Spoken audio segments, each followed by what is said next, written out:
Mobile Studio. I can't wait to play with myself every day. The Sportsocracy. Damn the devil to hell! Let the big dog see! Let him on the field! Come get you some of this. Fire them cannons! By golly, put more powder in those things. He couldn't take any more disappointment. Oh my God, the Jets killed him.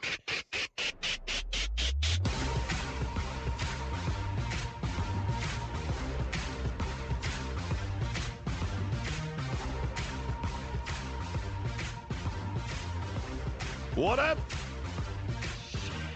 We are live from the home studio.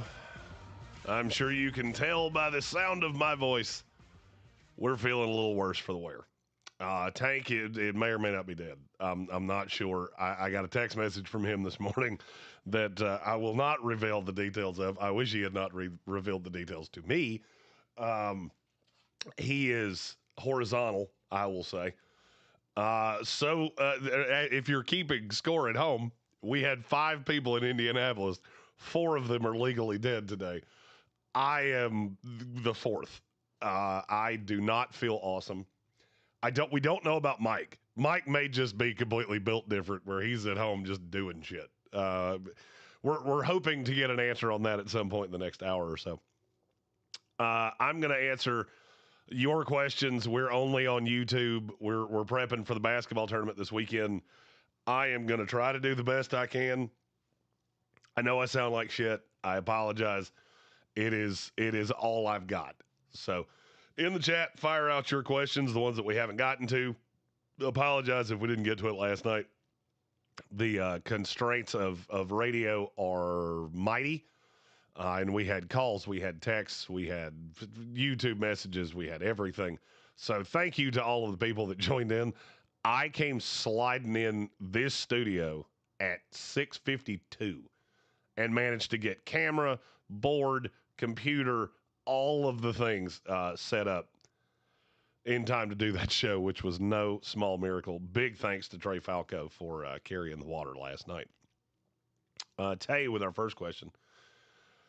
Will anybody say falafel it and take Caleb Downs top 10 despite the issues? I don't know.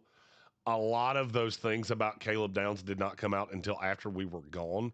I didn't hear any of them. The medical's weird because it's not like somebody runs out and tells you, hey, this one came back clean or this one came back bad. I don't necessarily think that Caleb Downs, and for those of you who don't know, it came out that he had a torn meniscus. We knew that. That was part of why he didn't run. Then it came out that he may or may not have a degenerative issue in his knee. If that's the case, he could fall like a rock. We've done this too many times. If it's confirmed, and it has to be more than one team, you get different doctors that look at different things and they see different things. I will be intrigued to know in the next week to 3 weeks what comes out on that. Look, some of these agents get out in front of this and go, we had a scope done ourselves. This is what it showed. Nothing to see here. Even with the knee in this class, I don't really see a way he falls out of the top 20. So I would say that's probably his floor. Do I think somebody could just say, screw it? Absolutely. And just roll with it. Caleb Downs is a special player. Even if you told me I only get 6 to 8 years of his prime, which would be grossly unfortunate, then, he's still a high-end player in those years. Anthony, not to be confused with Tony, who has become a meme around here, said, I'm a Dolphins fan. Being that Jeff Hafley likes big corners, would you be shocked if that number 11 ends up being either Julian Neal or Takarian Davis at corner? I would be shocked that high. I will not be shocked with either one of them. Let me look and see I have not memorized everyone's capital. I am also greatly under the effects of cold medicine. So I can't tell you my brain's working at full speed right now. Miami has 43. I wouldn't be shocked if 43 was Julian Neal or Takarian Davis. I do think it's funny that I've been aggressively on the Davis train. I love Julian Neal, period. I just think he's a dog.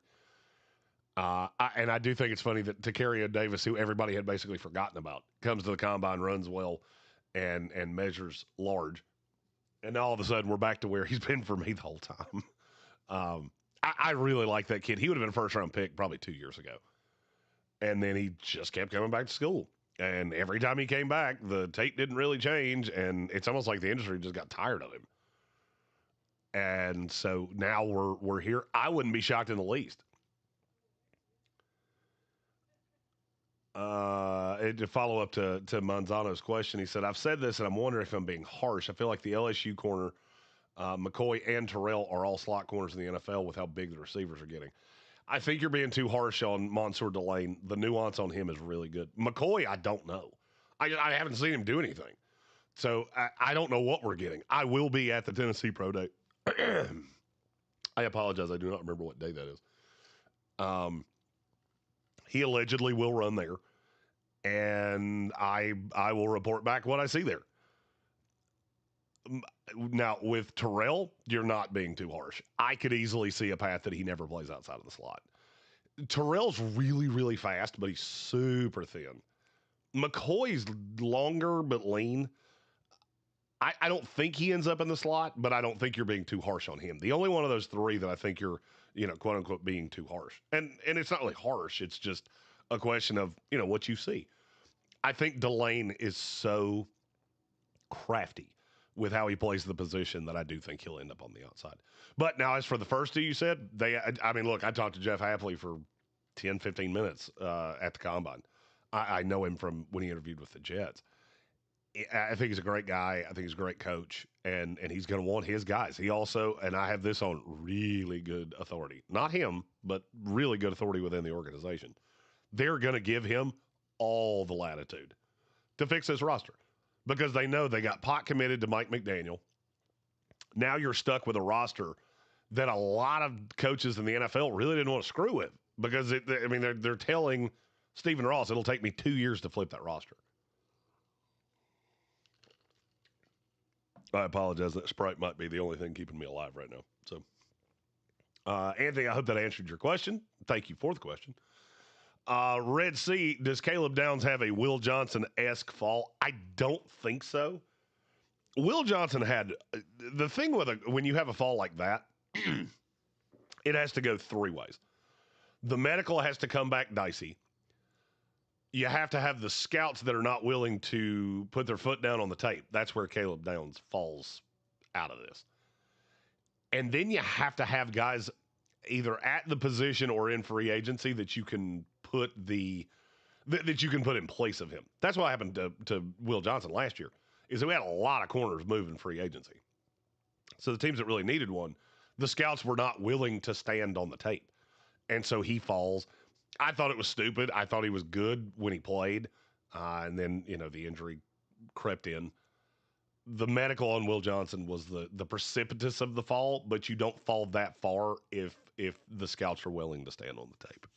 So I don't think Downs will fall like that. I've been surprised before. Gotham, who helped themselves the most? That would be Stephen Towle. And who shot themselves in the foot? I would say Jermod McCoy and Mekhi Lemon were the two that I heard the most that really butchered themselves. Lemon showing up high to his availability is one of the wildest things I've ever seen. And McCoy just coming here and doing nothing, knowing damn well that you're going to get how that's going to come off to scouts shocked the hell out of me. Now, as for who helped themselves the most, I think a name that we said earlier, Tacario Davis, definitely one that I think helped himself. I think some of the linemen, Spencer Fano, I heard a lot of really good about him. I'm getting to a point where I think it will not be untoward if Fano goes ahead of Manuela. I'm not telling you I think it's going to happen. Just telling you that I think it could. Others that helped themselves a lot. You got into some that went from completely undraftable to draftable. I'm looking at the Lorenzo Styles. Brandon Thompson obviously helped himself just by doing what we thought he would do. Then you get into some of these wide receivers that wound up really, really fast. As fast as the fastest wide receiver class that we've ever had. I think Taylon Greene helped himself a lot. Not necessarily just because of the raw athleticism, but now I think teams see a fallback with him. If we bring him in and we can't shorten the throwing motion, that kid can be just an absolute threat as a tight end. He's a giant. He is a giant kid. He measured in at 6'6", 227 pounds, 34 3/4 inch arms, almost 10-inch hands. He's just a physical specimen. I don't know that he's ever going to be a quarterback, but I do think he helped himself. And I hate to do this, but I'm going to jump to David L. Not to skip the other questions, but because the question he asked ties into who helped themselves. He said, what am I missing with the Nussmeier hate? Even being hurt all year, he was top 5 prior to the injury. He was talked about being number 1 overall. I just don't get it. The thing about Nussmeier is that we knew he was hurt. We didn't know how bad it was. And I think his agent told him to come in here and just tell the truth. And he did. Then he came out and started throwing, and I thought he looked fantastic. Nussmeier's my number 2 quarterback in the class now. And I'll be honest with you, he's not that far behind Mendoza. That's going to sound crazy. I don't love Mendoza the way a lot of other people do. And I definitely think Nussmeier slid himself into the discussion for the number 2 quarterback in this class. I think he could end up going in the end of round 1. I definitely don't think he's going to get out of the middle of round 2. Ty Simpson, there are some people that like him. I am not really one of them. And then you get into the Taylon Greenes. And when I say the Taylon Greenes, it's really just Taylon Greene. And then it's a whole shitload of darts. You know, Aller, I like his arm. I was in his media availability. I thought he handled himself really well. But he didn't answer the questions of why is your tape so inconsistent? And sometimes you do have to throw a guy under the bus. I felt like Garrett Nussmeier threw LSU under the bus. They kept trotting me out there in spite of the fact I was telling them not to. I am fucked up.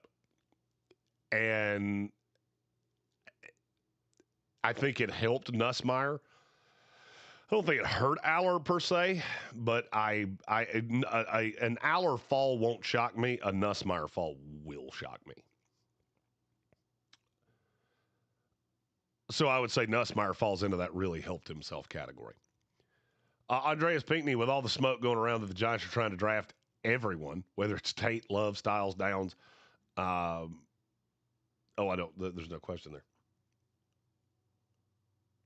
I'm not sure what the question was there.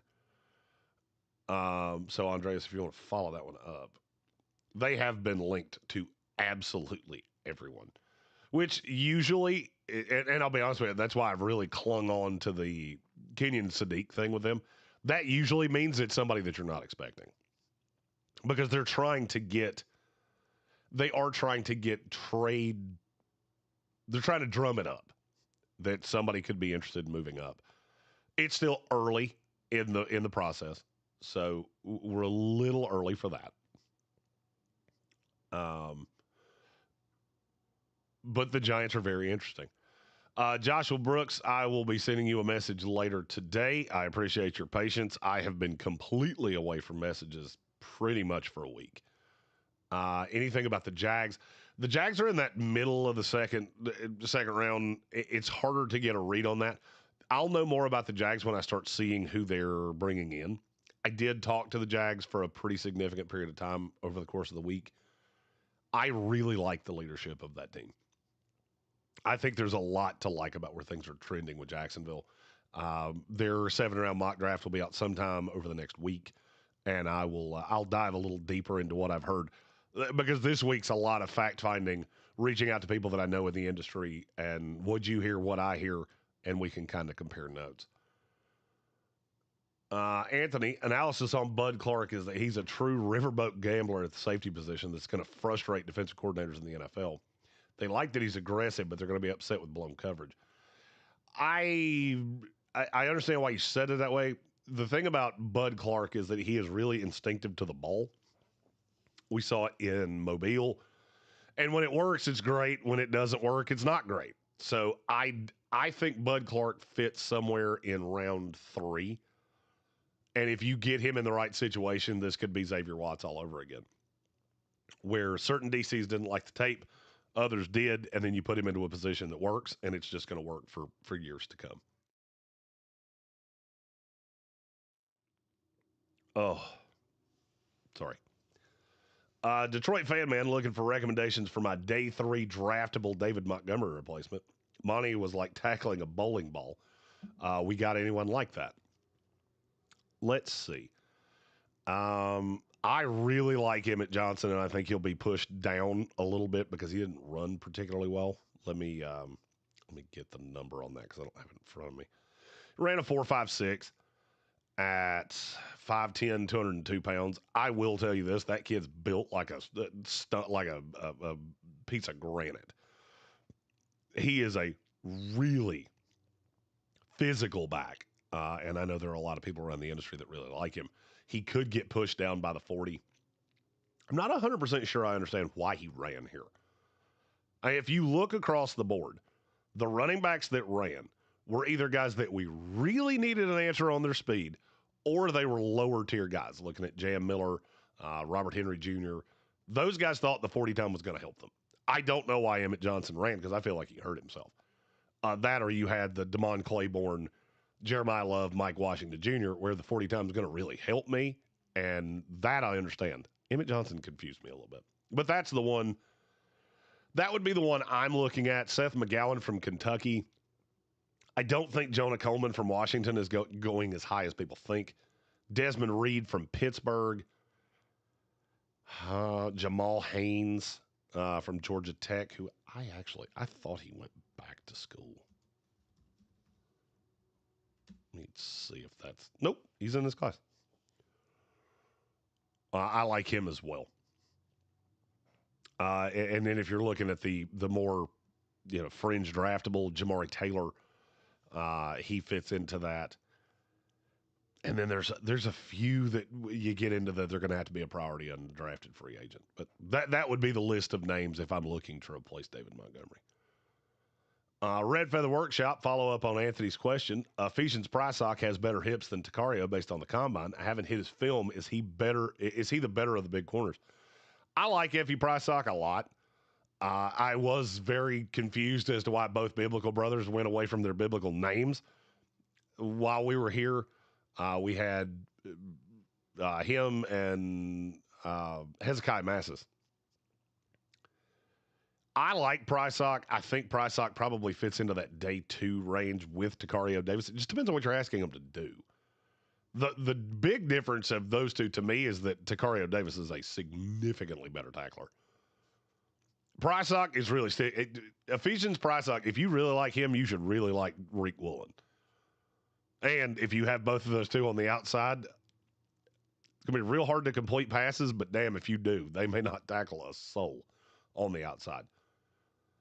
SA00, what's the worst case scenario for the Commanders if they stay at pick? Oh, God, worst case scenario. The Caleb Downs thing hurt them a lot because the math was mathing quite nicely for them.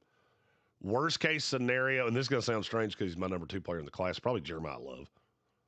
Because I would say in order they go Bailey 1, they probably go Bailey 1, Reese 2, Styles 3. I don't think you can take Caleb Downs at 7 with the knee, so I would say Jeremiah Love is probably their worst case scenario.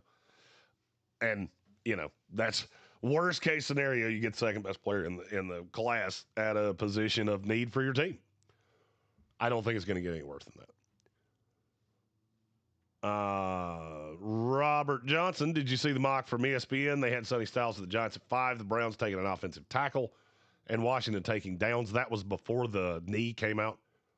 I don't think it's completely untoward, and he may be able to answer it between now and then.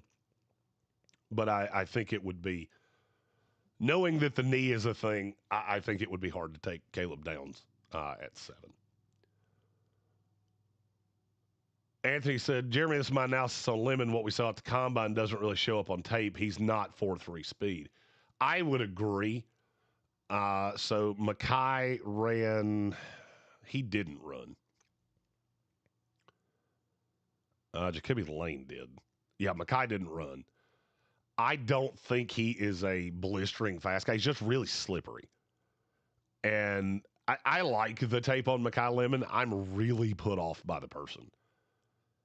And that is, it's not just off that interview. I had heard some things leading up to this, and then you see the interview and you go, wow, that is some insanely bad decision-making from a 21, 22-year-old kid.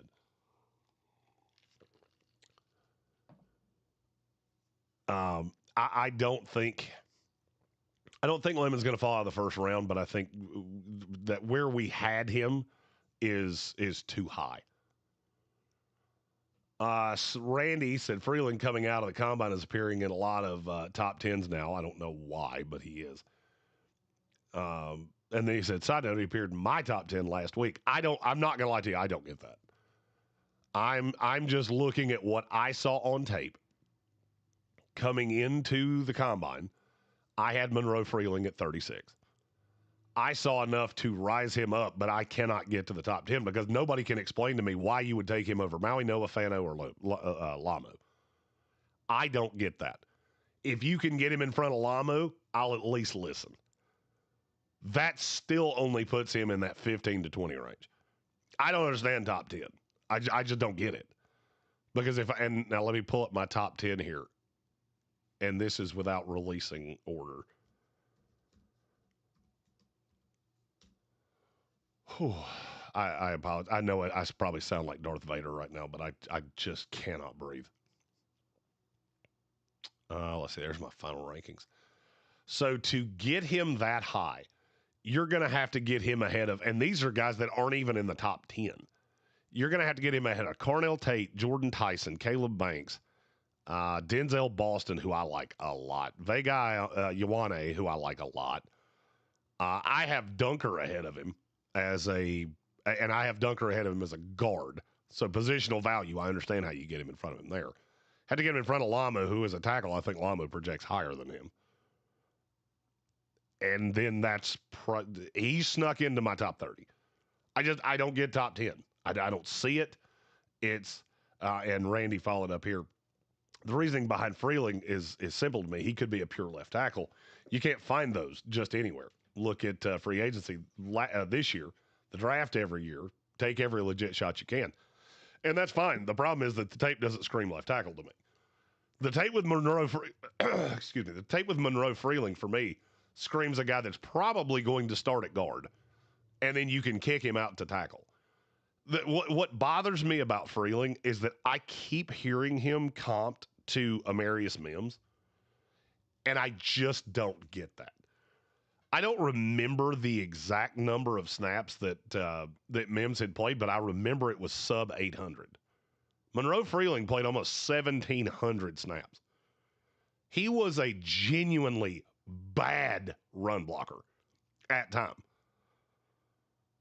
I don't know how people think that's going to be a left tackle. He's 315 pounds. He looks 290. I don't really think he is. I mean, and this is not me. I understand the point of what you're saying. I just don't see that on his tape. And I guess that's what's bothered me, is that we treat this kid that like he's this super raw prospect that we're going to be able to get all of this out of. Look at the Georgia offensive linemen. If you look at the history of Georgia offensive linemen, and I'm going to pull this up right now just so I don't miss one. Drafthistory.com, absolutely great website. I love giving credit where credit is due. I come to this website a lot. So just in the last handful of years, it's too early to judge the 2025 guys. We're getting close on 24, which is Amarius Mims, and I think he is getting better. He had played half the snaps that Monroe Freeling has. You go back to Broderick Jones. Has he taken a big step forward? Because I don't think so. Warren McClendon. I think he's the guy that he is. I mean, he went in the 5th round. He's wound up being a good starting tackle for the Rams. He got absolutely demolished in the playoffs. That's not me criticizing him. That's not me saying the Rams should be replacing him. It's none of those things. I promise you I'm getting to a point here. You go back to Justin Schaefer, Jamari Sawyer in 22. In 21, you had Ben Cleveland, you had Trey Hill. In 20, you had Andrew Thomas, Isaiah Wilson, Solomon Kinley. Have any of those guys gotten significantly better when they come to the NFL? Because outside of Amarius Mims, who was at Georgia for about 15 seconds, they pretty much are who they are. And maybe that's helmet scouting. Maybe that's me holding the past of Georgia against them. I just don't see it with Freeling. Take him in the first round all day. Top 10? You can consider me Seacrest out on that one. Let's see. I lost my place. You guys are the absolute best. We've got 1,000 questions in here, and I can barely breathe, and I promise you this can't sound good. So thank you to all of you. Joshua Penix, what prospect scares you the most in this draft? Ooh, that's a hell of a question. Who scares me the most?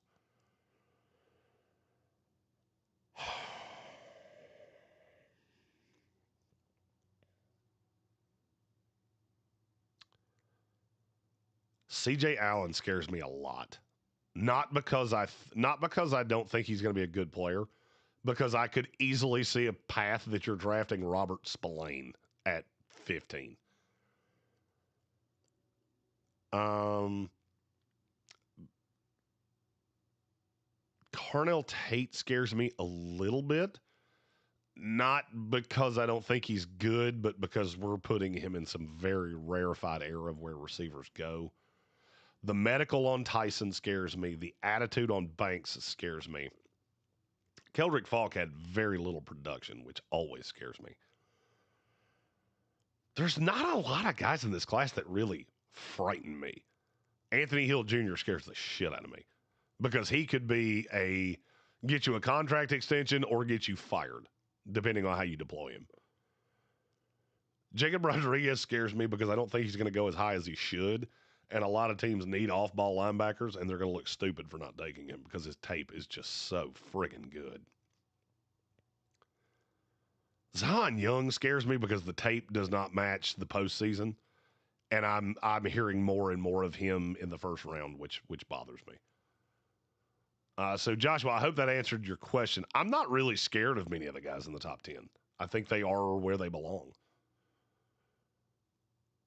Monzano, Jeremy, would you consider Sawyer Robertson a pure game manager with no arm strength, or is he a game manager with the ability to become a gunslinger? I would probably lean towards the latter. That kid's really friggin' big. I think he's a good quarterback that in a very bad quarterback class, we started hyping up in the middle of the year. And then the tape at the end of the year didn't match the hype that we had given him, and people just kind of cast him asunder. Even as we sit, Sawyer Robertson's my 8 in this class. I have him behind actually he's my 7 because Trinidad Chambliss isn't in this class. Which reminds me, I need to take him out. Always feel good. It always feels good when you take a player off the board. Not because I dislike him, but because that's one thing I don't have to do. Yeah, so Sawyer Robertson is my 7 in this class. I've got him right ahead of Cole Payton, who is my 8th and final draftable quarterback. I don't dislike Sawyer Robertson. I just think he fits into kind of scheme fit. I only think a handful of teams are really going to be looking at him, and he probably fits into that 6th, 7th round. But I do think he can become more of a gunslinger depending on where he goes. He has the talent to do that. Snap judgments. How did Aller look in what is the wildly highest you could see him being drafted? 43 to the Dolphins. If that's the quarterback that they fall in love with, that's the highest I could see him getting. I think he's very polished in front of the media. I think in a situation of shorts and T-shirts, he looks really good. I do not understand how he did not get to the Senior Bowl. I'll never understand how that kid didn't go. Let me go show some shit in Mobile, and I know they invited him. Meanwhile, we had to watch Diego Pavia's Mario Before the Mushroom ass out there throwing off schedule, rolling out of the pocket. I don't say the Senior Bowl missed very often. They missed on that one. So I would say the highest he goes very high in round 2. He has a great shorts and T-shirt arm. That can translate if you can get his brain to match his arm, which up until this point it hasn't. Alex, why is Christian Miller falling? That's a very easy answer, because he didn't do anything, and a lot of defensive tackles did. So let me just, and I think Alex asked this question maybe last night, and I didn't get to it. So let me just tell you with Christian Miller, and I still like the kid to a point. I'm going to give you a list. And this is a mixture of my 1, 3, and 5s, tags. These are the guys that have helped themselves in some shape, form, or fashion during the postseason process, whether it was at Shrine, Senior, or Combine, whatever the case may be. Caleb Banks, Darrell Jackson, Dante Corleone, Tim Keenan, DeMonte Capehart, Cameron Ball, Rayshon Benny, Zane Durant, Bryson Eason, James Thompson Jr., Aaron Graves, Tyreek Sapp, Akeem Mesidor has gone up. He's not going up for me, but he is for others, and I have to say that name. Ethan Burke, Landon Robinson, Anthony Lucas from USC, Caleb Proctor. Every one of those guys in some shape, form, or fashion has helped themselves in this process. I have not seen hide or hair of Christian Miller. I didn't love the tape in the first place. I don't know where the hell he's been in terms of getting out in front of this, but this is definitely, it's getting to a point of you fall because I just have not seen you. I think he's a fine player, but as you go down the rabbit hole with the evaluation, I don't think his eval was clean enough for him to just disappear when the season ends. And that's what's happened, is that we haven't mentioned your name, and it's real easy when we start trying to push guys up that we liked, it's easy for him to fall. For a point of reference, Christian Miller on my overall is 42. And that's where he'll stay, because my 1 to 256 is done. I do laugh at every analyst. I'm like, well, I got to go back and watch the tape. Well, what the fuck were you doing in September? I mean, maybe it's just me being a dick. I don't know. But I've heard a handful of analysts go, well, I need to go back and watch the tape. Well, what have you been doing the last 6 months? Especially when I hear it about a guy that's in the top 50. If you tell me that about, let me find one off the bottom of my list here. If you tell me that about Jared Dawson from Notre Dame, okay, I'll give you a pass on that one. You start telling me that about a guy that's going to go in the top 50, it makes my head hurt.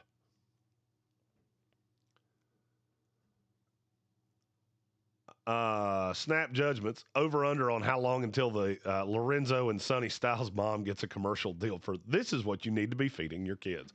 Well, it does help that their dad played in the NFL. So genetics helped quite a bit there. But yeah, you're right.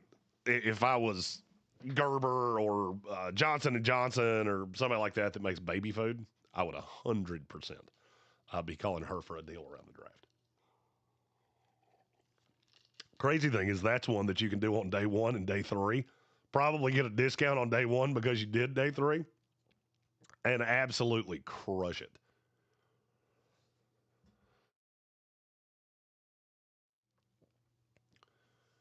Moabdi, Jeremy, do you think Love and Price could be Sonny Michel, Nick Chubb 2.0? The latter having less fanfare but having a better pro career? I do not. I see no miss whatsoever in Jeremiah Love. Great kid, great attitude, great prospect. I understand why you're asking the question, because a lot of times the lesser heralded guy has more tread on the tires and winds up having a longer career. Sonny Michel to me was more of a flawed prospect than people remember. Jeremiah Love has very few flaws. But could I see Jadarian Price having a very good NFL career? Absolutely. He is my number 4 running back in the class. That's really, really high, even though this running back class is not particularly good. Andreas Pinckney Nuss was throwing Kelly under the bus, and as an LSU fan, I approve. He did throw Brian Kelly under virtually every wheel of the bus.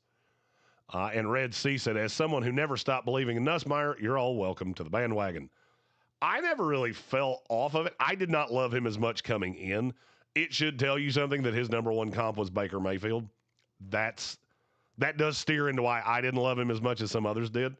I do like him better now than I did. And he is solidly my number 2 quarterback in the class.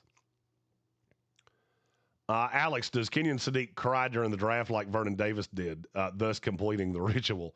It's entirely possible. I will tell you, I did walk around like a big dick in a locker room after the Kenyon Sadiq workout. Like, oh, yeah, where's all those people calling me a dumbass yesterday?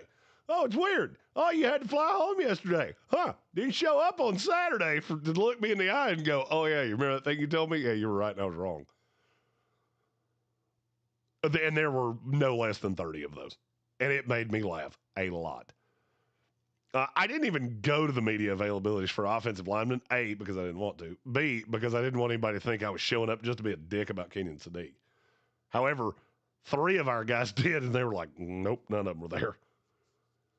Alex, the Deontay Lawson slander, by the way, is insane. His tape screams leader. He's just a little small, but seems pretty complete. I do not love any of the Alabama guys in this class, which is funny because I flew home with one of them.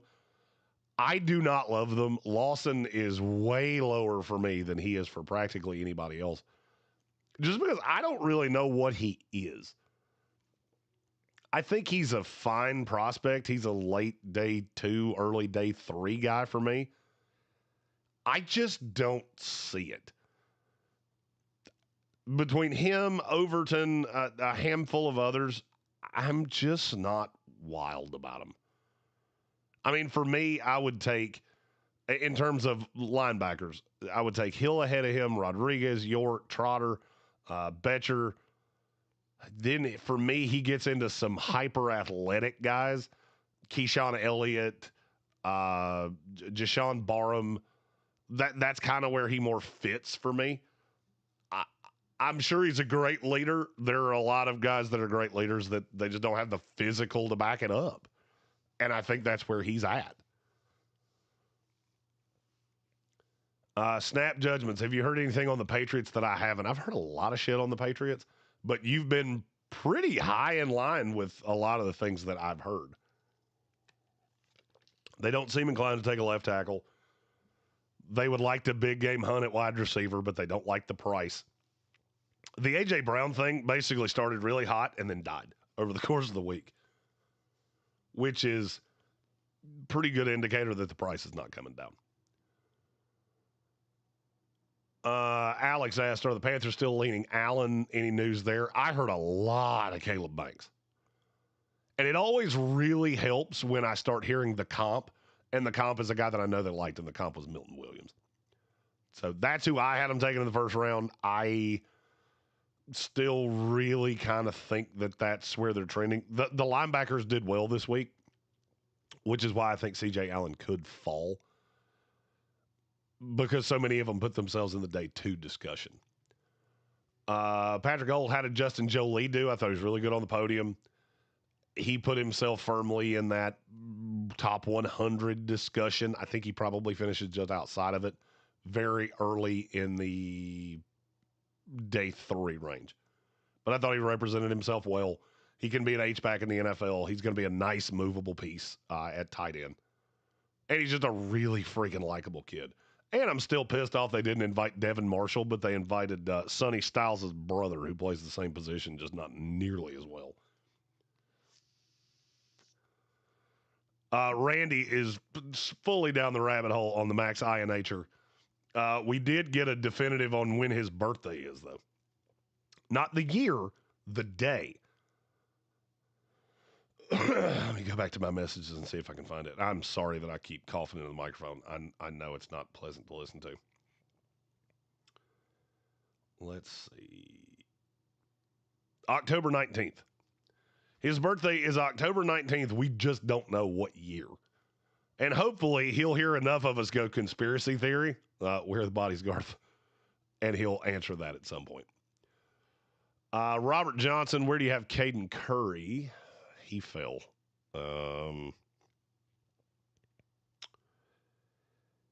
LMNO Ohio State. Let me just search him because I'm going to have to.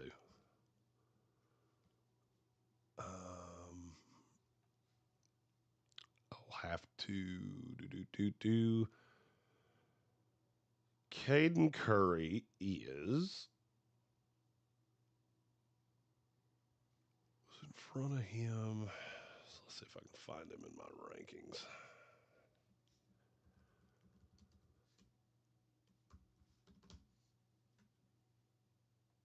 Caden Curry is actively 272.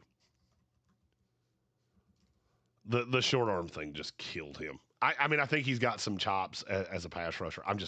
I think he is so scheme specific. Putting in work. Thank you. Jamal Haynes is in this class. Alex says, do I think Kyle Lewis will be a run liability? I don't, because I think a team's going to use him as a safety linebacker hybrid. So I do not believe he will be a run liability. As a matter of fact, I'm trying to see what grade I gave him as a run defender.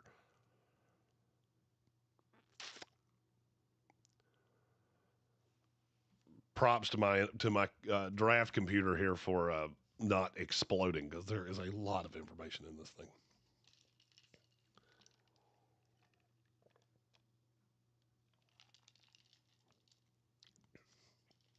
I actually had him as a net neutral against the run. So, I mean, the tape shows that he's not going to be a liability. Is it possible he plays second, third down? Absolutely. Absolutely. But I think his instincts, he is a absolute monster when it comes to prep. I mean, he told a story about showing up at the weight room at 5 o'clock every morning to get his workout in, get a film eval in. He's just an absolute warrior. I love the kid. It is hard to figure out a place where he's going to land. But he's one of my favorite players in this class. The Amon-Ra St. Brown team will be out in probably a week, and he is a hell of a contender for that one.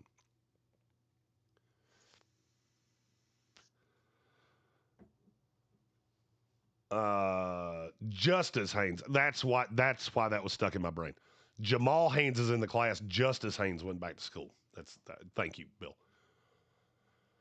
Alex S. Traden Stukes, is he a safety or a cornerback? Depends on the team that drafts him. And I hate to give you such a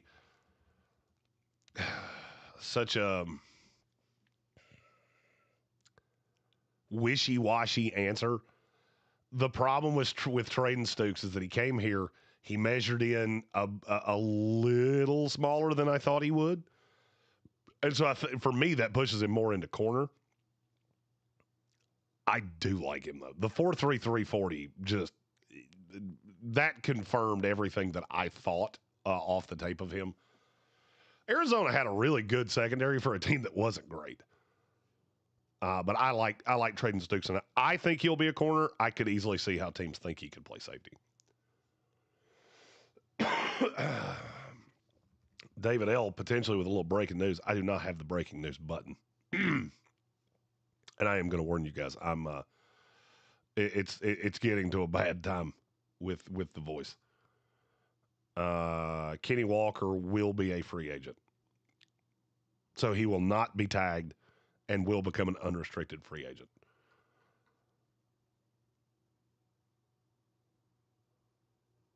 Chance he could become the fourth player to win Super Bowl MVP and begin the next year with a different team. Previous three: Dexter Jackson, Larry Brown, Desmond Howard. I think that list says everything I need it to say. I will say Kenny Walker's name was attached to the New York Giants a lot while we were in Indy. Anthony, Jeremy, what teams behind Miami are desperate to trade up for an edge rusher that are willing to give up the farm, as you think the Texans are still going after the Dolphins running back? Trade up for an edge rusher. I don't know that there's an edge rusher that's going to be there at 11. Now, if one of these guys fell, I mean, just looking at the draft order, because I think New Orleans is locked into taking a guy. I think Kansas City's locked into taking a guy. I think Cincinnati's locked into taking a guy. So, and not necessarily who the guy is, but that they're going to pick there and not trade out. Miami could be open for business if somebody's in love with Bain and they don't care about the arm length, who that team would be. Longness got it in my head that the Rams could trade up. I think they would go further than Miami because they would want to go get an Arvell Reese or something like that. Who could come up to Miami?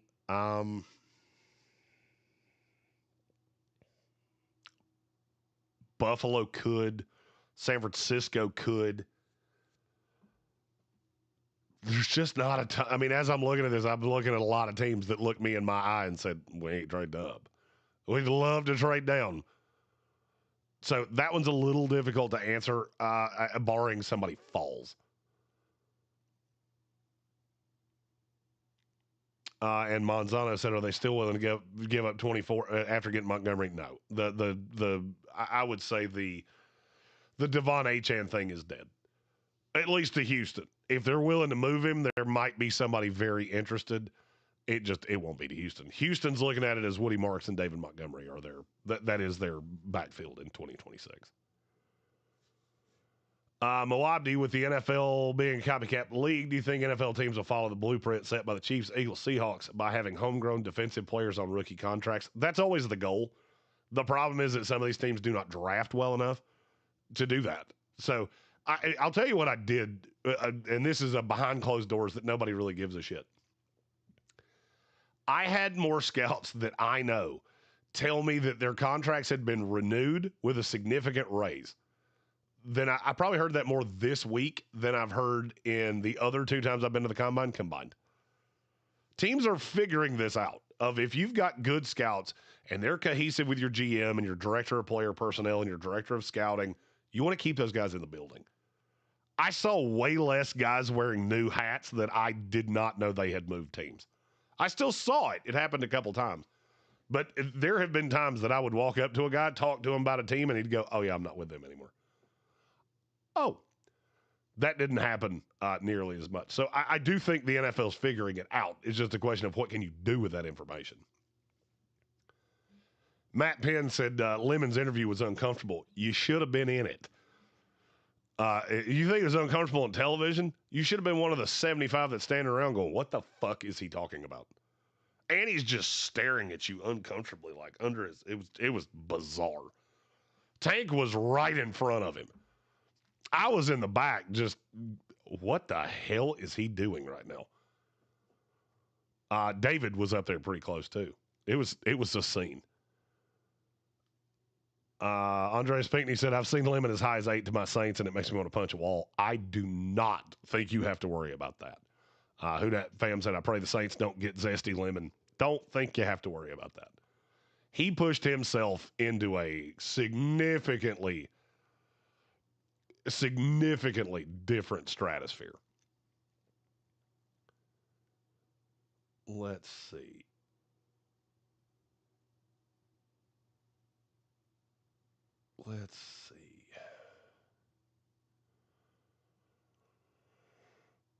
Oh, I lost my place.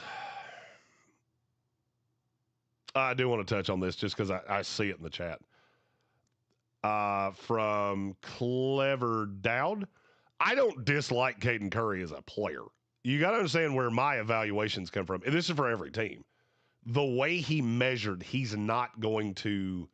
There are teams that just straight up took him off the board. I think he's a good player. I think he's a great pass rusher.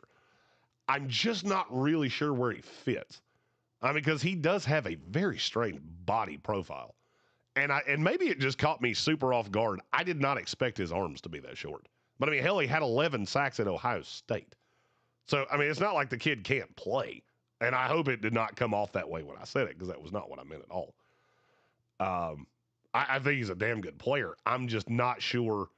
I know a lot of people in the league that they're going to see that arm length and just push him down.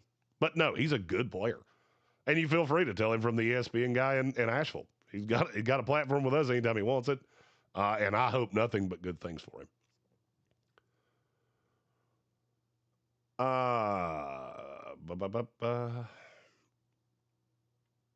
Andres Pinckney said, I'm praying for Love at 8 after Bain's arms measured so short. Who that fam agreed. I think you're the start of his window and the Kansas City Chiefs are the end of his window. Small window.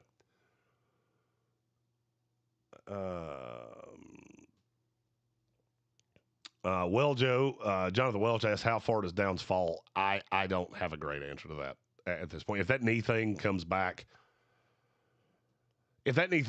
true, I could see him falling out of the top 15, which he shouldn't, because even if you think you can get 5 to 8 years out of him, he's going to be so much better than practically anybody in this class. I'll say he could fall to. Let me look at the draft order here. He ain't falling past Dallas at 20. Let me put that. I knew I had that number in my head for a reason. He's not falling past Dallas at 20. Manzano asked, how about the left tackle at Miami? It'd be Markel Bell, because of the traits he has. Can you see him being pushed up into the second or third round? And you see him as a left or right tackle in the NFL? Bell's a giant. I think he's the third tallest player to ever work out at the combine. He's 6'9" and a quarter. I will tell you, Logan Paulson loves him. I am more lukewarm to him because 6'9" is huge.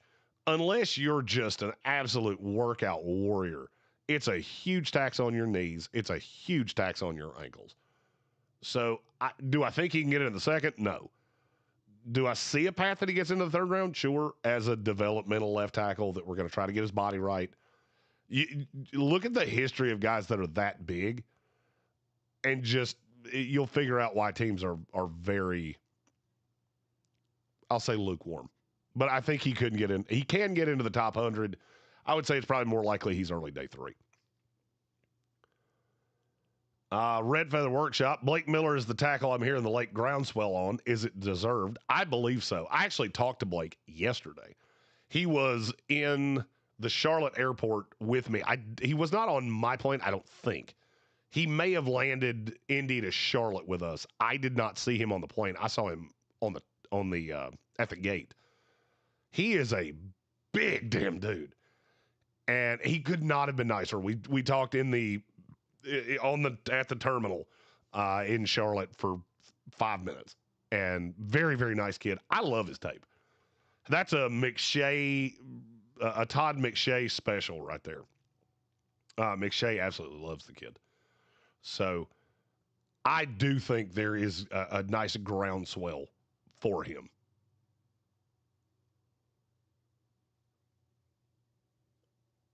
And I do think he could go higher than people think.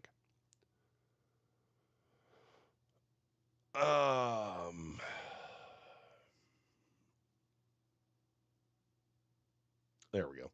Ches, non-draft question about your Jets. Is there anything more than smoke to the Jets getting Anthony Richardson? No. They have an Anthony Richardson at home. His name is Justin Fields. So, I do not believe it will be him. I think it's Kyler Murray. I thought it was Kyler Murray the whole time. Now, if he goes to Minnesota, I don't know what the alternative is. But the Jets are not looking for a project. They're looking for, can we find a guy that becomes the quarterback long-term? They think that can be Kyler Murray. If it's not him, they bail water after a year and take a young guy in the class next year. Randy, what do you think about Emil Wagner's draft projection? I like him. I have him in the top 100. I like him a lot. He was phenomenal at the Shrine Bowl. I love Emil Wagner. He's just one of those, the more you watch the tape, the more you like him. Slam and Sammy Joe, some people got the feeling about got Freeland being the first offensive lineman off the board. I got him going to the Lions, and that might be early. I think that's where his window kind of opens. For me, his window really runs from about the Lions at 17 to probably the Texans at 28. I think he's going to fall somewhere in there. Sammy also said Tate might be a wide receiver too in the NFL, but he's not going to be a bust. That's 100% true. I just don't want to take that at 6. For me, if I was Cleveland and I can get to 12 and take Carnell Tate, I'm the happiest team in the league. It's hard I don't love taking receivers in the top 10 unless they're friggin' special, because there's so many good ones that fall every year. And this class is thick with wide receivers. Bill Workman said, Jacob Rodriguez is my man crush. I want to do karate with him in the garage. There were a lot of people that felt that way in Indy.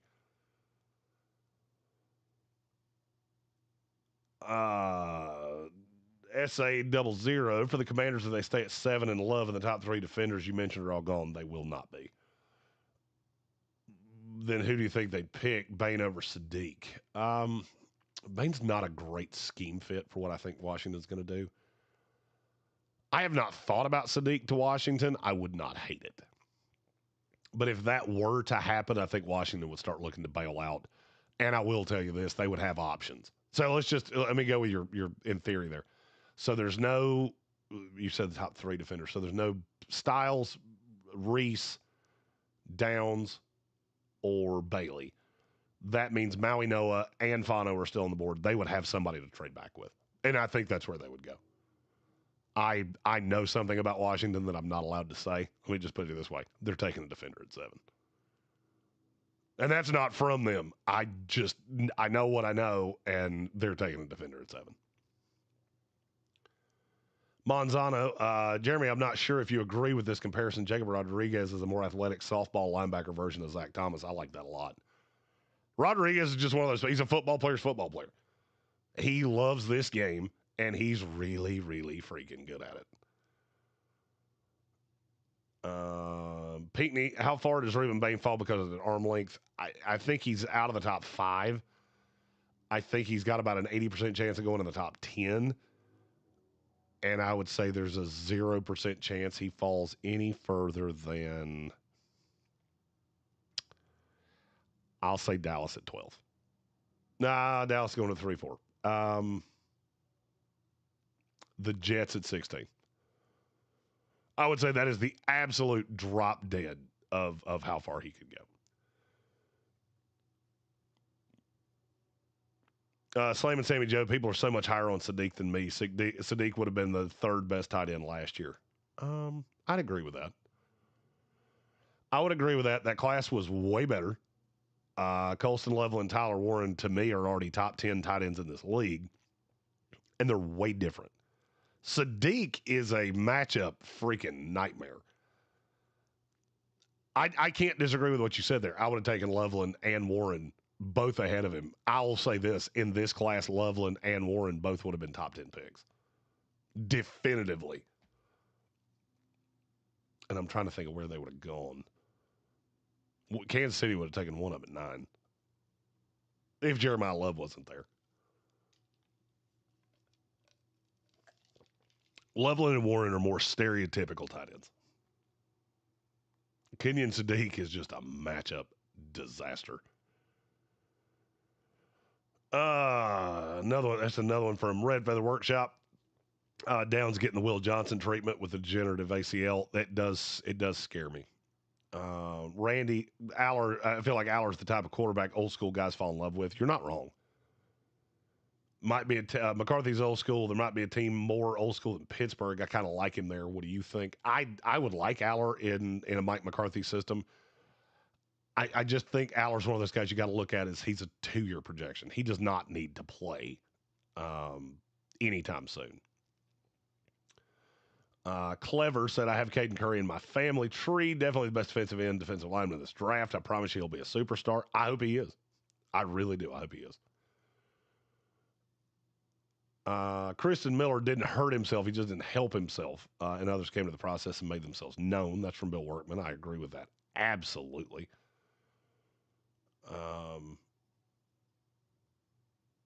Snap Judgment said Keenan helped himself. Keenan helped himself through the process. I did not say at the combine. And if I did, I didn't mean to. He's slow. He's not an athletic defensive tackle. What Tim Keenan did, he interviewed insanely well. And I think he ends up being a rotational piece in one of those probably off the Sala tree that really likes spinning 9 defensive linemen. I think he showed he can be more the. Let me see if I can come up with a. Let's see if I can come up with a comp on Keenan. They showed me this little tool where you can take the height, weight, speed, and all that shit, and comp them to a guy. Nope, don't like any of those. Yeah, I knew his combine was not great. I didn't know it was that bad. I think he's going to come in and be an early down guy in one of those systems that rotates a lot of players.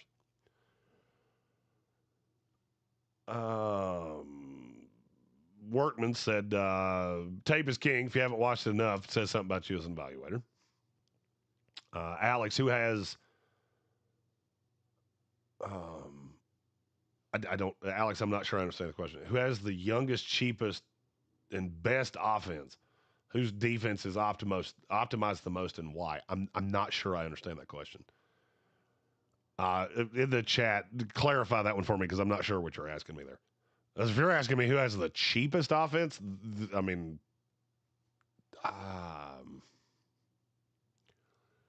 it's gonna be somebody with a cheap ass quarterback. Yeah, that one gets into salary cap. That's probably out of my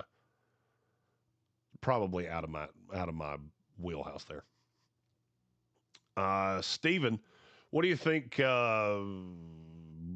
we'll do about the running back situation after the Montgomery trade? I'm going to assume you're talking about the Lions. Do they go after a running back in the draft, say a Katron Allen, or do they go after a running back in free agency like Tyler Algier? I do like Tyler Algier to the Lions. I don't know that they want to spend that kind of money. Algier was one that a lot of people talked about at the combine, winding up as a starting running back somewhere. I think he fits that role great. The question is, do they want to spend that?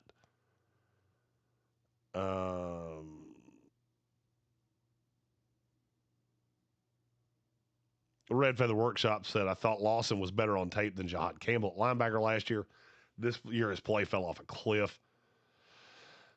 It did, and I've not liked what I've seen from Deontay Lawson. He just looks out of place a lot of the time. I can't get away from him winding up in Houston, which I would like for him, by the way.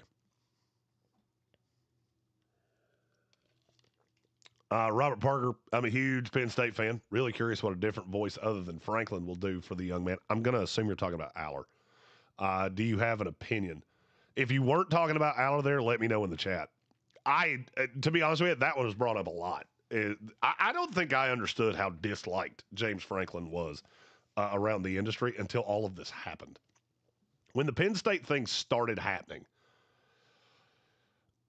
I heard a lot of negative about him. And he was talking about Aller too. I don't think I knew it was as bad as it was. And there are a lot of people that think he just went to the wrong coach. And Franklin didn't do him any favors. And he's going to come into the league and he's going to tear it up because he's got a great arm. My opinion on that is I think he is absolutely especially in this draft class, I think he's worth the dart. I mean, because here's the thing. Here's where I'm at with Aller. If you told me I had to take a shot on Ty Simpson or Drew Aller, I'll take Drew Aller all day. If you told me I had to take a shot on Taylon Green or Drew Aller, I would take Aller, but I would not feel as confident in it. Not because he's not a better quarterback, he is. Taylon Green has things that are just, you can't coach that. I can't coach you to be 6'6" and run 4.3 40. That's rarefied air. I would take Nussmeier over Aller because I think he's so unbelievably smart that I think he's going to find a way to carve a rollout in the league. I'd take him easily over Beck. I'd take him easily over Robertson. I'd take him easily over every other quarterback in the class. I think Aller has kind of a Quinn Ewers on steroids. I love your arm. I don't know how well you were coached. So, Robert, I hope that answered your question, and I appreciate your question. I appreciate all of your questions. All of you dealing with my Darth Vader voice because I think I may be dead by the end of this live stream. Caught that sweet Indianapolis flu. Randy, I think A.J. Brown gets traded in August, if at all, for two reasons. 2027 draft picks are more valuable. Dead cap hit goes down by like $30 million. Just makes sense. Price stays high till June 2nd.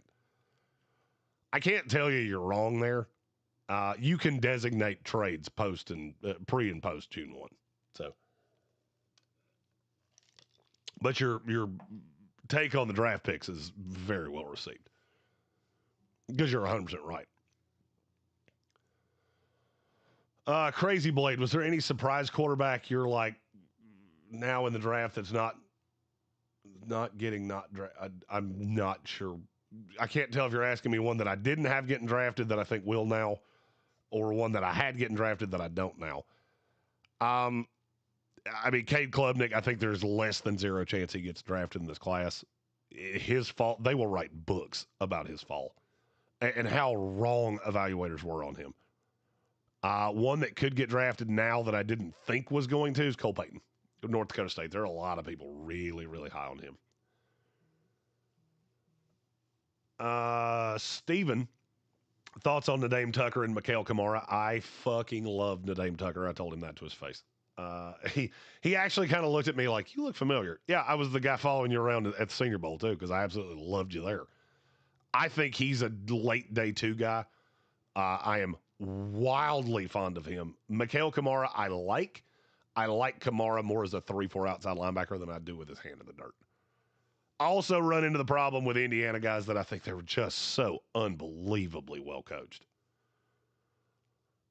Crazy Blade. Okay, now I understand. Apologies. I did not read your clarification. I was going in order. My question is there a Brock Purdy in this draft? It could be Cole Payton. There are a lot of people that really liked him. Baron Morton, there were a lot of people that liked him. The arm with him just scares the piss out of me. I like Jalen Daniels. He's just hurt all the time. So that would be my 3 answers to that. Slam and Sammy, the Lions drafting Jonah Coleman would be solid. I agree. Full State Farms, do you know when comp picks will be awarded? The definitive on that should come out sometime in about the next week. I mean, we've got a list. So, and it's a working list with the formula. So I would say it's going to be pretty accurate. The only thing I would, let me see if I can see them here. So like the only thing that could kind of fall out of the order could be slightly different, but like you've got 4 in the 3rd round, you've got 7 in the 4th, 3, 6, 10 in the 5th, 2 in the 6th. God, that's the fewest in the 6th I've seen in a long time, and double digit in the 7th. The only thing that's really going to change is what order they're in, not so much who they're awarded to.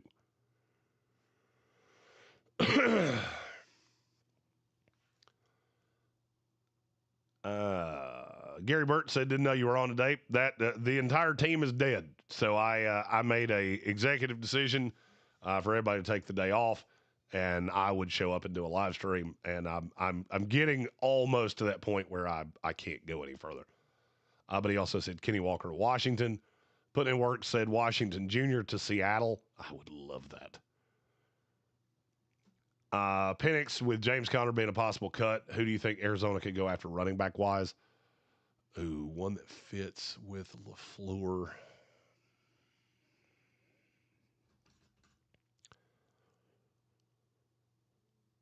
I mean, I think Nick Singleton's Nick Singleton to me is the cheat code at running back in this draft. I really like Le'Veon Moss too.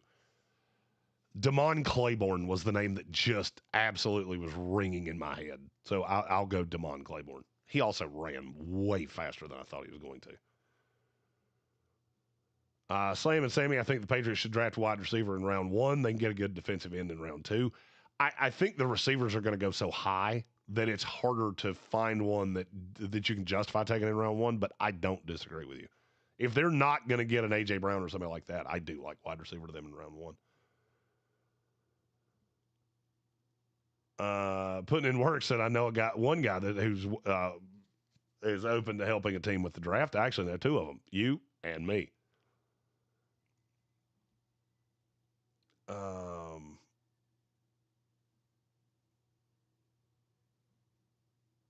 Gary Burt said maybe Malachi, or not Malachi.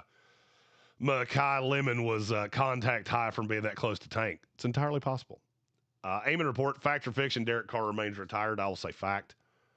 I heard very little love for him in the room. So he may want to come back. I just don't think I don't think the interest is there.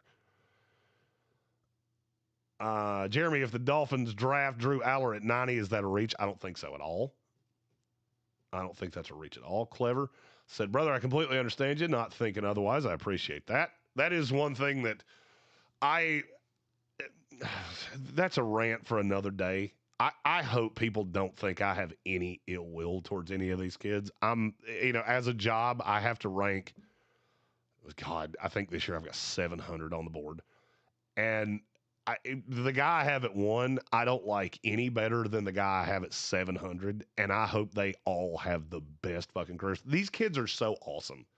I sat out at the gate with Fa'alili Fa'amo from Wake Forest. First of all, that kid's fucking hands are gigantic. He shook my hand. And I have a 10-inch hand and mine disappeared in his. I don't know that his is an inch or a tenth of an inch longer. I just know his fingers are so friggin' much bigger than mine. I talked to him for 20 minutes, and the last thing I told him was, good luck in the process. If I can do anything to help you, you let me know. And I hope one day my daughter marries a guy that's half the guy you are. He was awesome. And I have him in the 70s, 60s, 70s, somewhere in there. I have no ill will at anybody in this class. I thought they were all phenomenal. I genuinely don't have one that I denigrated for the person that I came in contact with. Gary Burt's free agent targets for Washington. And he also said Logan always loves the biggest at whatever position. Logan does like the BDDs. Free agent targets for Washington. I like what you said about the running backs. I do think they could target one there to pair with Bill. If a wide receiver wrangled himself loose just to save them from having to do that, I wouldn't be averse to it. And don't be shocked if they really go hard at defensive veteran to build out that defense. Okay. I am going to try to get through the questions we have in the chat right now. That is my goal. Tay said, can we talk about the Carr to the Jets rumor? I saw the Jets may trade him. How do you feel about that? He said he'd come back to compete for a Super Bowl. That's not the Jets. I think he could be a fallback for the Jets. I wouldn't be upset by it. I just know it'd be a one-year fix because that team's not going to be good enough Carr, I think, is 36 years old. I think he was 2 years behind me. So it's a one-year Band-Aid. And honestly, I hope it doesn't happen because I think that could go badly. And I like Derek Carr as a person. Manzano, Jeremy, do you trust the technique that Mario is teaching these offensive linemen that they're going to be reliable in the NFL? I see Bell more as a right tackle. I think he probably fits there. Cristobal, I think, is a good coach. I don't know that he's a great coach. And so you get into technique. You know when I really find that out? When we get into the June, July, August time of the year, and some of these line coaches that I talk to go, what the fuck is blank coaching? What is he teaching these guys? They don't know shit. And there is a coach that applies to. It is not Mario Cristobal, but it's one I've heard a handful of times. Soaring Eagle, Jeremy, what do you say to the Broncos fans who are saying we can take a linebacker at 30 and get Stowers in the second round? I wouldn't be mad at a linebacker in round 1. I don't know who it would be. Because unless C.J. Allen falls there, I don't see one athletically that deserves to be 30. Getting Stowers in round 2, good luck with that. This kid just jumped 45 and a half inches at 64 or at 604. So you're not getting him in the second round. And I honestly, I don't think Sean Payton will risk that because that's something he's been looking for so long. And those that don't want to trade Riley Moss after we move Johnny Barron to the outside. Johnny's the future. Riley Moss is turnstile. Move on from Riley Moss. There's nothing there. Big Birds, what do you think the Eagles do first round? The Eagles are in a really good position I don't think they have a ton of needs. Monroe Freeling has been one that I've liked there a lot. It's tough with the Eagles because they draft so well that thinking for them is really hard. And so you start getting into my biases of the players that I really like on the board because I'm trying to think for Howie. There are some teams in this league, it's pretty easy. Think of the dumbest shit you can do and plug it in there, looking directly at my New York Jets. I would say they look for the ultimate replacement to Lane Johnson, and hopefully that's a guy that can come in and play guard this year. That's what I believe they do. They could also just take the best player on the board. And Philadelphia is world-renowned for that, and they're damn good at it. Monzano said, Jeremy, that's bullshit. I think Ruben's talent justifies top 5 pick. Don't care that his arms are short. Didn't say you did. Can tell you that NFL teams do. I love Rueben Bain. I'm not telling you that he shouldn't. I mean, hell, where is Rueben Bain on my top 5? I have Bain at 9. And that's with the push down for the arm length. I had him in the top 5. And I think talent, he's in the top 5. The problem with him is that he's squatty because he's 270 plus pounds. So you look at him and go, we're probably not going to stand him up. I don't think he benefits being a 5 tech. And so then it gets into, well, how many teams in the league can actually use this guy? Because he needs to be on the end of a 4-man front. And that's where you start seeing things push down. I mean, just look at the teams in the top 5. You've got a handful of 5-man fronts, or 4-man fronts, excuse me. But he's competing with Bailey and Reese. Then you get into that second 5, and there are at least 2 teams that are going to run a 3-4 in there.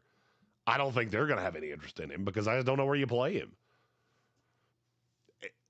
Sometimes guys get screwed because there are not the teams there to take the player. And I think Rueben Bain could easily fall into that. But I think he's a great fucking player. John Slater, any truth to this trade, Crosby to the Bears? It's so loud that I have to say there's something there. What it is, that part I don't know. But I think there is something to it.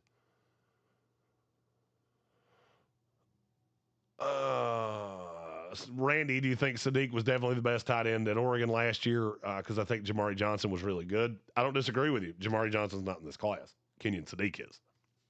You got to be careful playing those comps.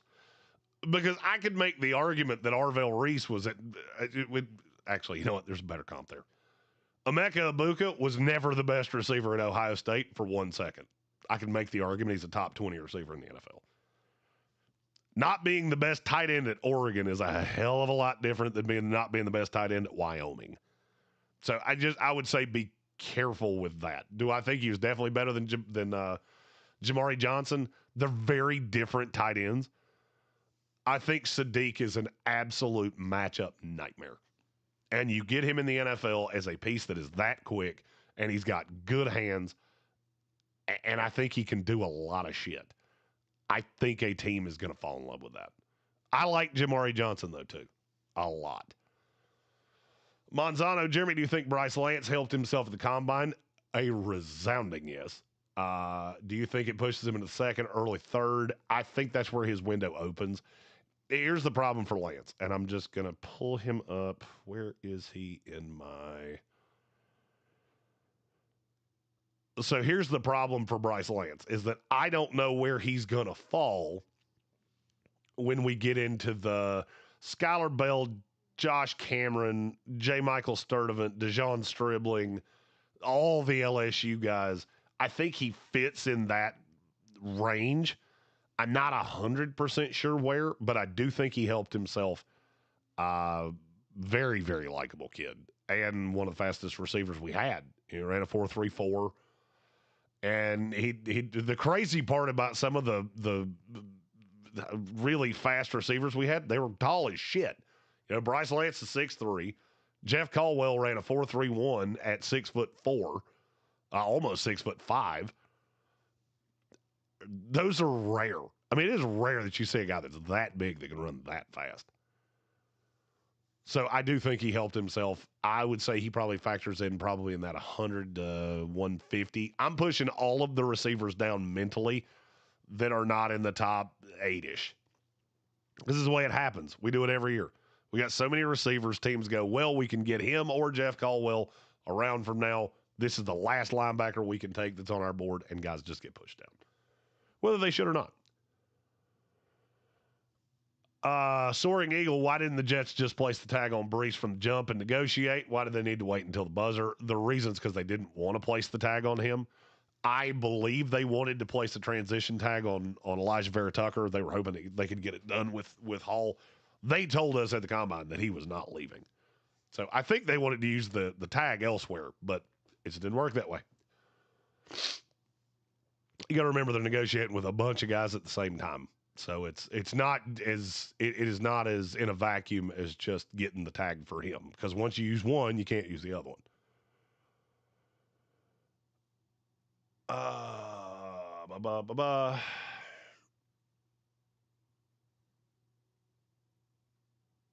Gotham said the cheapest defense is the Bengals, and it shows. Oh, let's see.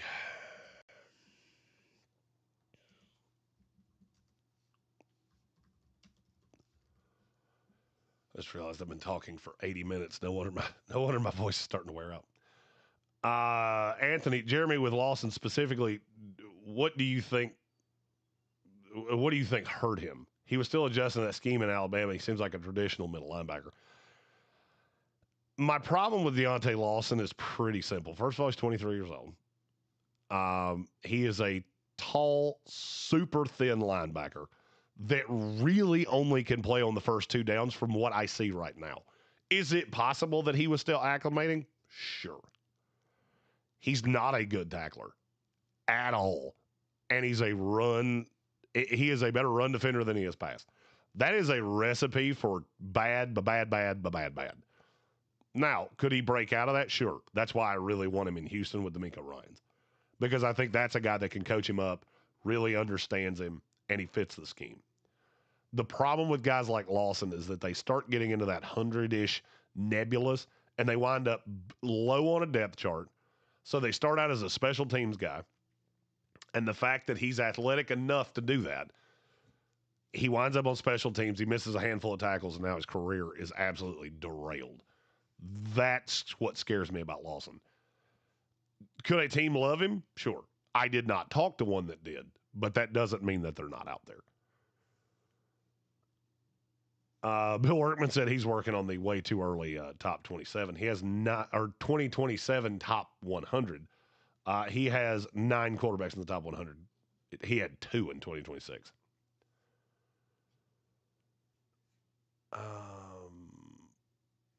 Monzano said with Green, I'm assuming you mean Taylor Green, that the 40 dash time doesn't show up on tape, so I don't think he's as fast as that 40 suggests. Look, there's play speed and there's track speed. There are very few quarterbacks in the world that have 4.36 speed, period. So it is that track speed's going to get him somewhere. I will tell you, in Mobile, he looked insanely fast. I didn't think he was that fast. I did. And I'd be remiss if I didn't point this out. I did look at Logan Paulson right before he started working out and say, that kid's about to break the combine. He did everything slightly better than I thought he would. But Taylor Green's he's an athletic marvel. Gary Burt said, looks like you have a fever. I 100% do. I'm not 100% sure I'm even still sitting here right now because I feel that shitty. JIY. Who do you want the Jets to get at 2 and 16, and who should the Browns get at 6? For the Jets, I really want to go David Bailey at 2. At 16, I'm okay with a bunch of guys. I like Denzel Boston a lot. I really don't want to go another offensive lineman because they put so much into that line.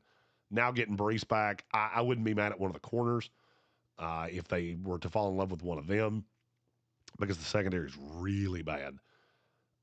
If Caleb Downs somehow with that ACL fell to there, I would love that. The 16, I'm really more open. 2, I'm adamant should be David Bailey. And for the Browns at 6, I'm good with Fano. I'm good with Tate. I'm good with a trade down.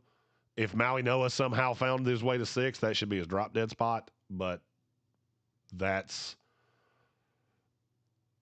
I would say those are the 3 I'm really targeting for the Browns. Moabdi, Jeremy, do you think general managers use PFF and stick to the model GM simulators before drafts to see how drafts could fall on draft night? I do not, because those things are so inaccurate. I will tell you what they do. I'll tell you exactly what they do. The same thing I do. They talk to each other. And you're not going to give me fully great information, but the thing you have to remember about other GMs, I have something you want in large part. So if we're laying groundwork here, it really helps if I know you're not interested in my guy. A lot of this information is not hard to find, but you can do a lot of things. You can use top 30 visits. You can use visits that guys did here at the combine. Guys say a lot of things that they shouldn't say. And so I think all of those things kind of play into it. The NFL on the whole, I think, has a board for the rest of the NFL on the whole. And we largely know what you're going to pursue. I mean, look, it's no secret what a team's needs are. And what you attack in free agency tells me what you probably don't love in the draft. So I can figure a lot of these things out. Do they use those as tools? Maybe. They may look at those rankings. I will say stick to the model. Their rankings, I do not know who those are done by, but they are wildly different from mine. PFFs are different from mine, but I do know who does those. Red Feather said Mark Gronowski not getting a combine invite surprised me after his shrine. So something I did not know, and I just learned it this year. Those postseason bowl games don't mean shit to combine invites. I didn't know that, and it absolutely blows my mind. He said, I think he sticks in the league for 10 years and maybe never gets a start. It's entirely possible. SA00, which team surprised you the most in the positive and the negative during the combine? Who were you most impressed with on how they operated during the combine? I mean, I'm always impressed at the way NFL teams work. You know, Washington is the one that I was the closest with over the course of the week. I've been close with the Jets for years. I was very close with Arizona this year, Jacksonville. I'm trying to think of the ones. Pittsburgh. Those are the ones that Miami. I'm trying to think if I'm missing anybody. If any of the people with us in the chat or that were with us there, tell me if I'm missing a team. I'm always intrigued by how they work. The one that always blows my mind is Dallas, that brings a van or a bus for scouts to sit on and watch the workouts. That makes no sense to me. But this process it's so funny to watch how differently other teams operate. You know, the Rams, I couldn't tell you what was happening behind their door. I don't even know who was here for them. I don't think I saw one Rams-affiliated person the entire week. I know they were there, but I didn't see them. And then you get, you know, the good teams. They're in lockstep with each other. Brett Veach is in lockstep with everybody in that Kansas City organization. Seattle is always impressive. John Schneider always looks like he might have gone on a bender last night because his hair is always a little disheveled and he's a little intense. It's just it's a really, really good week, and it's almost worth the bubonic plague that I wind up with on the other side. The questions are still coming fast and furious. I am not sure I'm going to get to all these, but I'm going to try. Randy, I like to pass the trade up in round one, target Boston. How far up can they get with, say, 31, a fourth, and a sixth, or maybe a third and they get a fifth back without trading a ton? In this class, I think you can get higher than usual because those picks are just not valued. The problem is that you're in that third tier because there is the top 10-ish that is just cream of the crop in this class. Then there's a huge drop-off. And you get to about 25, and then there's another huge drop-off. And from 26 to probably 76, you're getting very similar players. Steven, thoughts on Dante Corleone, the Godfather? I like him a lot. I believe he probably fits into the third round somewhere as a true one-tech in a three-man front. Aiden Fisher, linebacker, I'm not as wild about him. I'm trying to let me see where I have him on my LMNO Fisher. So I got Fisher 197. I think that's about where he fits in. Probably late 5, early 6, somewhere in there. Not against him. I think he's very scheme specific. He fits very individual teams. And then Hezekiah Masses, who I really like, long, lean, good corner. And thank you to Randy for making me realize that I didn't have his name on my board. Not because I hadn't evaluated him, but because I called him the wrong fucking name. I liked him a lot. I was at his media availability, and he's a damn likable kid. He's a damn smart kid too. Soaring Eagle, you think Jimmy Jeebus and Tyson Bagent get starting jobs somewhere after Jimmy G was linked to Arizona? Jimmy G maybe, Bagent I would say no. And Arizona is really the one I'm looking at with Jimmy G because he knows the offense. Workman said that's one of the things I like about the big boy from Wake, Fa'amo. Everything I can find, he's 100% a stand-up guy. Can confirm. Tay said the first time your daughter brings home a date, it's going to be very scary for that young man. It has happened. I have 2 more daughters, and it will be scary for them as well. But I hope they bring home somebody like Fa'ili Fa'amo. Very, very good kid.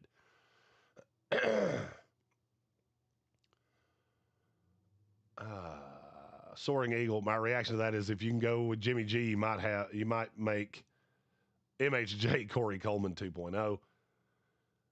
Andy Sawmiller said, my Steelers tend to pick head case wide receivers. Do you think they'll go for Lemon? Lemon was my pick to the Steelers in the last mock draft for very similarly that reason, because they don't seem to worry about that.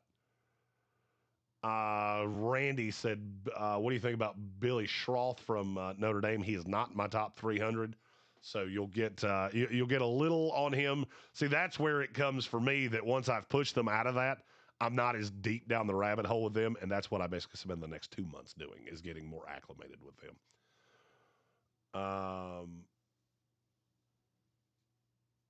Gary said the main Freeling highlight looks to me he went way too deep into a double that he should have just post-armed. He did get back to level 2, but a better level 2 comes right off his ass. And Gary Burt said Bain is a short arms James Harrison. He very well could be.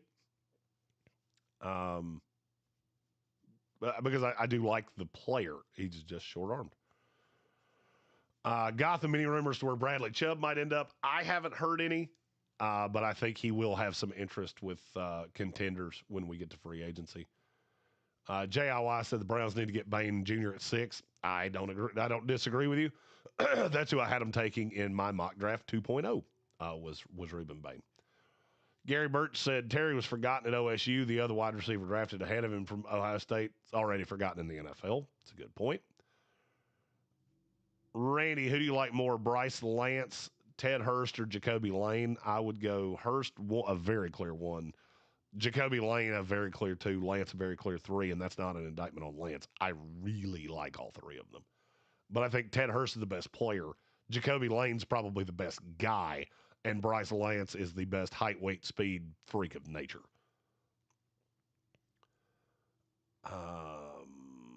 Moabdi, Jeremy, what do you think of the Tanner McKee rumor to the Jets for a 3rd-round pick? Do it right now. As a bridge quarterback, rather than paying $35 million a year for Kyler, I'm all the way in for it. The Jets do not have a 3rd-round pick, though. They traded that to Philadelphia. So it'd have to be a 4, and for a 4, I'm all the way in. Or a 3 next year, which, we have 5 picks in the first 2 rounds, so you're more than welcome to my 3rd next year if you want it. Joshua Brooks, who do the Jags get to replace Lloyd? I think it's Devin Lloyd, because I think you'll find a way to get him back before we get into legal tampering. Beach, does Kendall Daniels get drafted? I don't know if he made it in. He did not make it into my 256, but I think he's right on the fringe of draftable.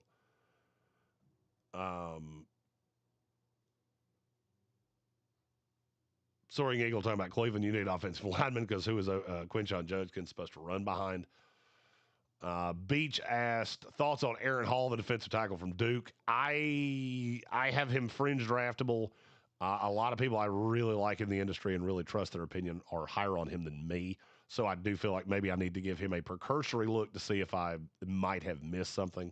Or Gary Smith III from UCLA. That's another one. I don't know if he made it in or if he just missed.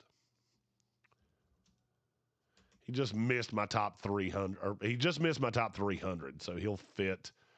And I would say he's in that 301 to 325 range. He was one that I don't know how much he missed by. Let me see if I can find it here somewhere. He is the 3rd overall defensive tackle at all 3 techniques that missed by top 300. So I think he will be a nice priority undrafted free agent.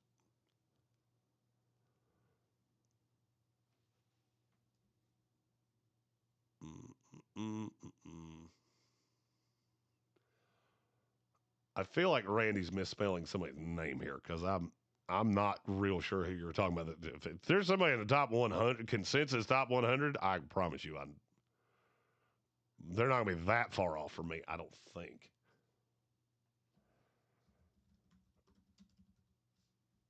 Billy Shrouth. Billy Shrouth's not in the top 100 of any board that I have seen. That's who I thought you were talking about. I don't know but I bet I know where he is. I'll bet you I know where he is.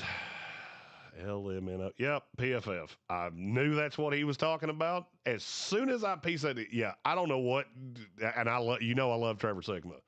Billy Shrouth is nowhere near the top 100. And he said he's pro. What is that? PFSN. I can't remember what that is. Has him at 86. He's nowhere near that. Let me find him on. I'm gonna find him on my. He didn't make my 256. Let's see. Put it this way: he's not even my highest rated Notre Dame guard. If that tells you anything.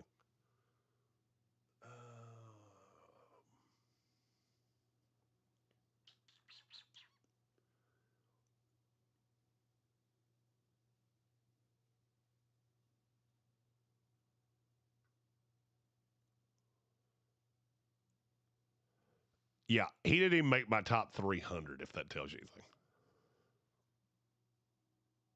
I don't think there's anything there. So, Snap, you got to be careful with the New York Times because the New York Times, all their shit comes from the Athletic.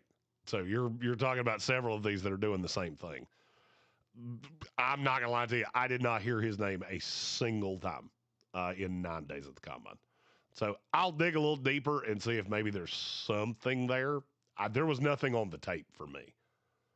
Because for him to be where he is in my positional gradings, Bill Workman said I have him at 437. And yes, the Athletics, Dane Brugler. I talked to Dane. I don't think he has him that high.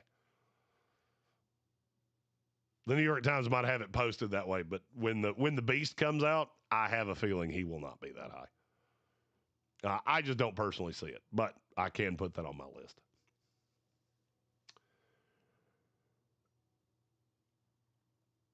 JIY, you're 100% right. You can't get a Bain past 10. And Cleveland does have a lot of picks. Kuiper has him. Wow. Kuiper has him as the sixth guard in the class. I would kill to have somebody explain to. All right, let's just look at my guards. So that means you have him in front of, in order, Ioane Pregnon Proctor, Reed Adams, Jaden Roberts, Trey Zune, Keelan Rutledge, Chase Basantis, Judd Bowery, Bo Stevens, Thomas Rymack, Drew Shelton, Charles Jaguza, Delby Lemieux, DJ Campbell, Nwewu from Oklahoma, Inez Cooper. He wasn't even in the ballpark of any of those guys for me. So, hey, you know what? Maybe they're right. But I feel just fine dying on this hill. He was nowhere close for me. SA00 said, what are your thoughts on tight ends outside Sadiq and Sowers? I think you have so many guys in the mid rounds that are really good at one thing. I really like Roush from Stanford. I'm warming to Jack injuries. There's not a ton of blockers in this class, but if you're looking for a guy, there are some dudes in this class. Flying Scotsman, Jeremy, thoughts on A.J. Halsey, Emmanuel McNeil, Warren, and Keontae Scott? I'm the lowest on Keontae Scott. Older guy, I don't really know where he fits. He's going to play that hybrid safety cornerback role. I love McNeil Warren. I wish he'd run faster. I have A.J. Halsey probably higher than anybody in the business does. I absolutely love I love AJ Halsey. Snap Judgment says he has Ioane, Pregnon, Rutledge, Basantis, Campbell, then Shrouth. That is shocking to me because that means he has him ahead of Reed Adams, Jaden Robert, Keelan. Did you say Keelan Rutledge? Oh, he's Rutledge is the third highest Cardinals. Wow. Oh, Mel, it's free to say shit. And that probably feels like a good place to stop for today. 100 minutes of NFL draft questions. Oh, shit. I do have a super chat. My bad.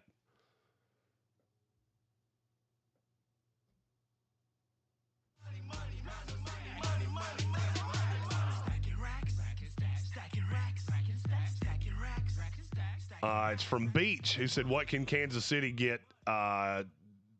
What can Kansas City's 2027 first rounder get in 2026 picks? Practically anything you want.